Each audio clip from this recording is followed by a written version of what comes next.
Good morning student. आज हम कक्षा 6 हिंदी व्याकरण में ही वर्तनी की अशुद्धियां पाठ 5 पढ़ेंगे। Open it, page number 31। वर्तनी की अशुद्धियां। वर्तनी, सबसे पहले हम ये जानेंगे कि वर्तनी किसे कहते हैं।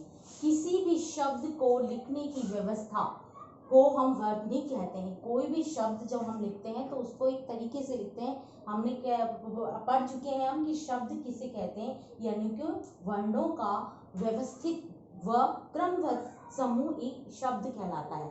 तो वो व्यवस्थित यानी तरीके से लिखा हुआ जो शब्द होता है वो वर्तनी कहते हैं। और हम शब्दों को लिखते हैं गलत क्यों लिख देते हैं, क्योंकि हम उसका उच्चारण गलत करते हैं और बोलते वक्त जब उस शब्दों का उच्चारण गलत करेंगे तो हम उसको गलत ही लिखेंगे। तो आप देखिए कि हम शब्द कैसे कैसे हमसे गलतियां होती हैं, कैसे कैसे अशुद्धियां होती हैं। तो सबसे पहले है स्वरों से संबंधित अशुद्धियां, यानी कि स्वर जो होते हैं हमने पढ़ चुके हैं वर्णमाला में स्वर और व्यंजन होते हैं। तो स्वरों से संबंधित हमसे गलतियां हो जाती हैं, जैसे कि आ की मात्रा कहाँ नहीं होनी चाहिए वो देखिए। आप देख चुके हैं कि एक अनुच्छेद भी है आपकी बुक में, मेरा नाम सीमा है, मैं दिल्ली में रहती हूँ, मैं कक्षा 6 में पढ़ती हूँ, मैं बड़े होकर डॉक्टर बनना चाहती हूँ, मेरे माता पिताजी मुझे डॉक्टर बनाना चाहते हैं।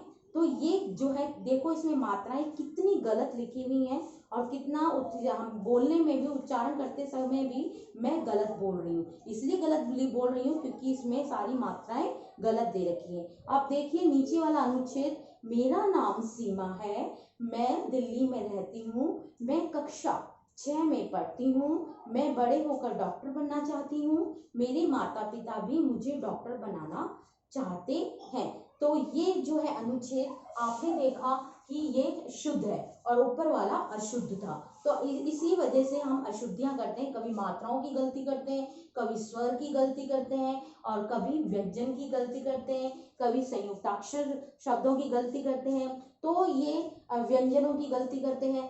तो व्यंजनों की गलतियां और स्वरों की गलतियां, संयुक्ताक्षरों की गलतियां किस प्रकार से होती हैं वो आज मैं आपको समझाऊंगी। तो सबसे पहले आप देखिए स्वरों से संबंधित अशुद्धियां। आपने देखा कि स्वर आप पढ़ चुके हैं, स्वर कौन से होते हैं और व्यंजन कौन से होते हैं, क्योंकि वर्णमाला में मैं पढ़ा चुकी हूँ आपको।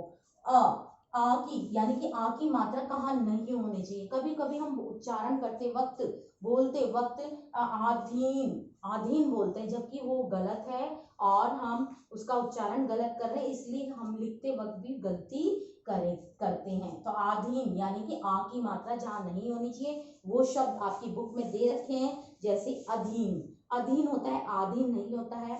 अत्यधिक होता है, अत्याधिक नहीं होता है। इसीलिए आपने बुक में देखिए बारात अशुद्ध है, अशुद्ध है बारात। आपना क्या है, अशुद्ध शब्द है और अपना जो है यह है शुद्ध शब्द। तो हमने देखा आ की मात्रा से संबंधित जो अशुद्धियां हैं जो नहीं होनी चाहिए वो हम हमेशा जो गलतियां करते हैं वो आपकी बुक में है।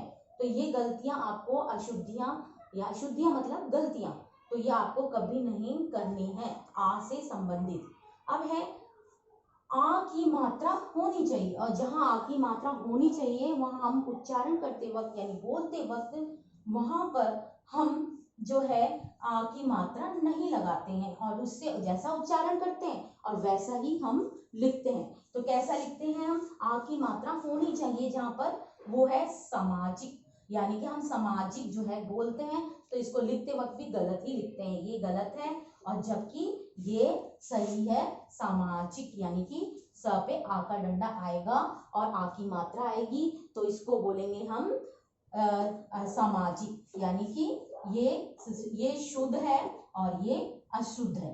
जो उच्चारण करते वक्त हम कभी भी जो वो गलत शब्दों का प्रयोग करते हैं तो उसी को हम गलत लिखते हैं। अब दूसरा है आपकी बुक में देखिए व्यंजनों से संबंधित। अब स्वर से संबंधित आपकी बुक में जो है बहुत सारे हैं, जहाँ अ की मात्रा होनी चाहिए, आ की मात्रा नहीं होनी चाहिए, छोटी ई की मात्रा होनी चाहिए, कुछ शब्द ऐसे हैं और कहाँ नहीं होनी चाहिए, वो अशुद्ध शब्द वो भी है, शुद्ध और अशुद्ध दोनों दे रखे हैं आपकी बुक में। अब है ऊ की, छोटे ऊ की मात्रा, बड़े ऊ की मात्रा कहाँ होनी चाहिए, और छोटा ऊ कैसा होना चाहिए, और छोटे ऊ की कहाँ लगती है मात्रा, और बड़े ऊ की मात्रा कहाँ लगती है। तो ये सारी अशुद्धियां, स्वरों से संबंधित अशुद्धियों को हम पढ़ेंगे, उसका उच्चारण करेंगे और सही रीडिंग, यानी रीडिंग करना, उच्चारण करना, वो भी लाउड रीडिंग करना, तभी हमको समझ में आएगा कि ये इसको कैसे बोलते हैं और कैसे नहीं बोलते हैं, और कौन सा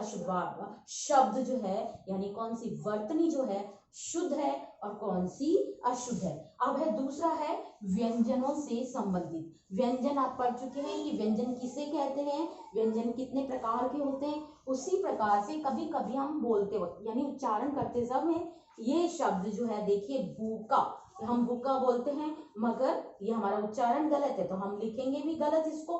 तो गलत लिखने से क्या होगा, हमारी अशुद्धियां होंगी और हमें पूरे नंबर नहीं मिलेंगे। और आपको मालूम है, जहां पर गलतियां होती हैं मैडम सर्कल लगा देती हैं, और वो एक गलती का आपके माइनस होते जाते हैं, मार्क्स माइनस होते जाते हैं और आपको कम मार्क्स मिलते हैं। इसका कारण यही है कि आप बोलते गलत हैं तो लिखते भी गलत है। इसका मेन कारण यही है कि आप रीडिंग नहीं करते, लाउड रीडिंग नहीं करते। तो भूखा है तो इसको ख जो व्यंजन है उसको लिखेंगे भूखा, ये है शुद्ध और ये है अशुद्ध। तो हमें इसका ध्यान रखना होगा। अब आपको ये भी पढ़ चुके हैं कि संयुक्ताक्षर व्यंजन किसे कहते हैं, व्यंजन कितने प्रकार के होते हैं और संयुक्ताक्षर व्यंजन को हम किसे कहते हैं। तो यानी कि जोड़े के साथ, यानी कि आधा स्वास्थ्य, यानी कि हम कभी कभी स्वास्थ्य बोलते भी ऐसे हैं और लिखते भी ऐसे हैं, तो ये अशुद्ध है। और ये स्वास्थ्य, आधा स आधा थ और ये स्वास्थ्य, यानी कि ये शब्द जो है, ये वर्तनी जो है, ये शुद्ध है और जबकि ये गलत है।